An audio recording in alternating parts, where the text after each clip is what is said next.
आइए कुरान की खास बात को समझते हैं, इसमें चीज़ों को बार बार क्यों दोहराया गया है। एक सवाल जो अक्सर उठता है वो ये है कि कुरान में कुछ बातें या कहानियां बार बार क्यों आती हैं। असल में ये दोहराव कोई कमी नहीं है, बल्कि ये एक बहुत ही सोचा समझा और असरदार तरीका है।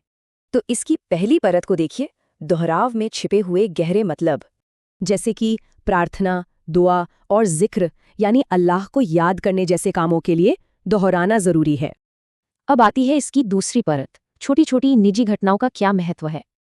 ये निजी घटनाएं एक बीज की तरह हैं, जिनसे बड़े और सार्वभौमिक कानूनों का पेड़ उगता है। ये दिखाता है कि कोई भी घटना मामूली नहीं है, हर चीज अल्लाह की निगरानी में है। लेकिन दोहराव का एक और भी बड़ा मकसद है, एक ब्रह्मांडीय मकसद। चलिए उसे समझते हैं। ये एक बहुत बड़े बदलाव की बात करता है, ब्रह्मांड का बंटना और इस दुनिया की जगह एक नई दुनिया का बनना। और इस बहुत बड़े बदलाव के सबूत को पक्का करने के लिए ही दोहराना जरूरी हो जाता है। इसका मकसद ये साबित करना है कि एक ही सत्ता है जो हर चीज को कंट्रोल करती है, छोटे जर्रों से लेकर बड़े सितारों तक। माना जाता है कि इन दोहराए गए वाक्यों में हजारों नतीजों के बराबर की ताकत होती है। तो अब इस सारी बात को समझने के बाद दोहराव के बारे में हमारा शुरुआती सवाल कैसा लगता है।